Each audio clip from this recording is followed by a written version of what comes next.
Hamilton took no time at all, standing from his seat. "Whoa, what is that?" Foster said, peering at the doorway. "This is my demon's vault. It's a high-level spell that allows one to create a storage space with which you can store physical objects, items, and such. The size of the storage space depends on how much energy you afford it. The bigger it is, the more demonic energy that is required to maintain it. Basically, once a day, it will take a dosage of demonic energy from you, so long as it exists. Should you continue to refuse to supply it, eventually the demon's vault will operate, forcing all objects held within its perimeters back into the physical world, dumping it all. But so long as you keep it well fed, the space will continue to exist, and you can store any amount of physical objects you want in there, so long as the space requirements are high enough to fulfill it. This is specifically my demon's vault.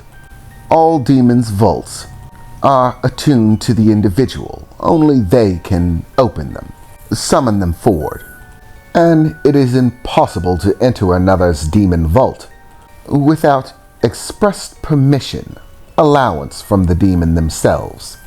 It is within these vaults that demon mages tend to store their most valuable goods. I've built up a rather impressive collection, and it appears that it will be working to our advantage. All of the demons in this world going into hiding is poor news for most others. But for myself, it poses little problem. I assure you, there's no magical ingredient, nor magical knowledge of any great necessity that you will not find stored within. Everything that we will need to commence your magical training is inside. So, if you would follow me," Hamilton said, standing from his seat and walking towards the doorway, clasping the iron handle of the door, squeezing the trigger on it, and pressing it open. As he did, a pale green light seemed to flow out from the interior, as it opened into a sizable interior space, a ceiling that seemed about 15 foot high. As he walked in himself, more of the room became visible. There were bookshelves lined with countless different objects, books, glasses, what seemed like chemistry equipment, jars filled with countless different substances, strange objects engraved with symbols, stacks of paper and everywhere, all of it seeming neatly coordinated, as if everything had its own section. As they stared into the space, it seemed to go back for quite a while, at least 100 or so feet in the opposite direction. "Well, come on, we don't have all day. There are things that need to be done. So, enter. You have my permission. I assure you, you will be safe. That goes for all of you," he said, extending his arm and welcoming the group in. One by one, they entered the room with amazement, all except for Salis, who seemed to be familiar with it. After which, Hamilton closed the doorway behind them, all of them now finding themselves in this green light-lit area, a massive room that seemed to go out several hundred feet in each of the directions heading away from the doorway. It was a very large space, much less cramped than the small room that they were in before, that felt rather small for the group of individuals that had gathered. "Now, while you're here, don't touch anything without my expressed permission. Many of the things that you will find in this room are exceptionally powerful magical artifacts that are also exceptionally dangerous. Even a slight misuse would most likely result in your death for many objects. So, hands to yourself unless I say otherwise, Hamilton said, adjusting his vest somewhat.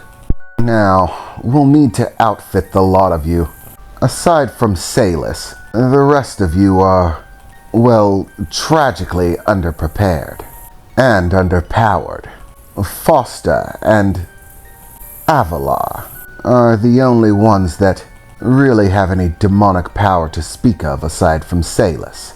Primarily, you'll be focusing on training, but the things that I have stored away in here will prove quite useful, not just for your training, but in refining your magical abilities, finding the perfect way to utilize them. I suppose the little eco will have to be thrown into the mix as well. But as far as the others in attendance, the first problem will need to be the humans. Their weakness is, well, unacceptable. I'll need to do something about that, Hamilton said, clapping his hands, as more of the lights began to alight themselves within the room, glowing brighter, filling the room with more of that ambient green light, all of which appeared to be coming from candles which lined the walls, some even on the bookshelves themselves, each of the candles holding a small green flame. Now, let's get to it, Hamilton said, as a spectral form began to exit his body, one that Foster had seen before. Even Salus seemed to be quite familiar with this specter. However, the others were not so prepared. "What in the world?" Melody shouted as this green and white specter floated from Hamilton's form, its terrifying visage sending shivers up her spine. "Calm down," Salus said. "That's his soul. Hamilton is a wraith, a high category of demon whose body and soul are technically separate. They don't have to stay aligned like a regular person's does. They are able to function independently from one another. Hamilton often uses his soul in this way. It gives him the ability to be in more than one place at one time, as his soul possesses all of the knowledge and experience that he does. He can also use it as a weapon to attack his enemies. Trust me, it's not a pretty picture, but it is effective. Now, for the two humans," he said, as the specter bolted off, passing through the countless bookshelves as if they weren't there, disappearing into the distance of this very large room. "In order to be more valuable to this group, you will have to be outfitted. Your lack of power is unacceptable. As such, it must be resolved. Salus might not have had anything to offer, but he is a rube after all. An imbecile." "Oh, thank you so much, Salus. Whatever would I have done if you hadn't kept the prince safe? Thank you for all of the times you saved my scrawny ass," Salus said, rolling his eyes. "You know, appreciation every once in a while would be nice. But, of course, it's not something I've come to expect from you." "Nor should you," Hamilton replied, as the specter emerged once again, flying over the bookshelf nearest them, floating down with several large objects in grasp.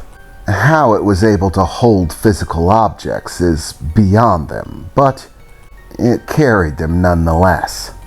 Under one arm, it carried a very large book of an ornate make.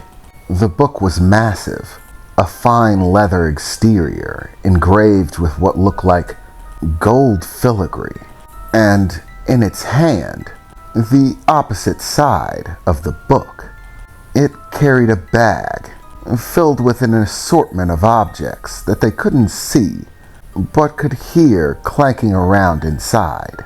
The two of you have only one hope: to increase your magical power and knowledge.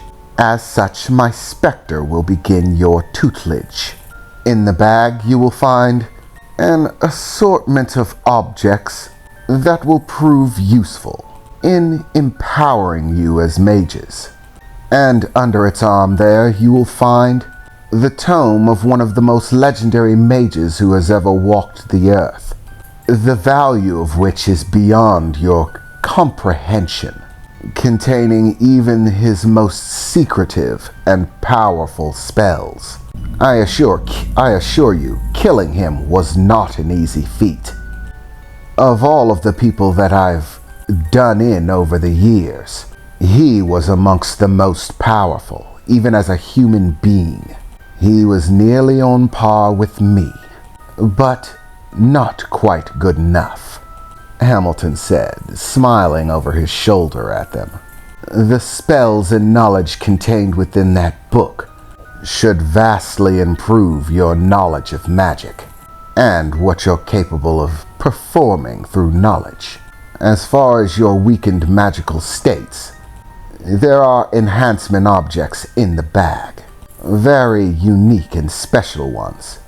You'll find, unlike regular magical objects, which have to be specific to you, the magical objects within the bag will attune themselves to whoever holds them. They will make themselves perfect for you. And the other objects, used in the appropriate combinations, will drastically increase your magical abilities. However, it will not be an easy task. It will be, well, troublesome. Well, at least for normal people it would be. But you'll find that the objects in that bag will alleviate much of the stress. The will-o-wisp procedure is usually maddeningly painful. However, if you're lucky enough to possess a magical object by the name of the Crown of Osili, then you can basically deaden the mind, separate it from the body and the soul.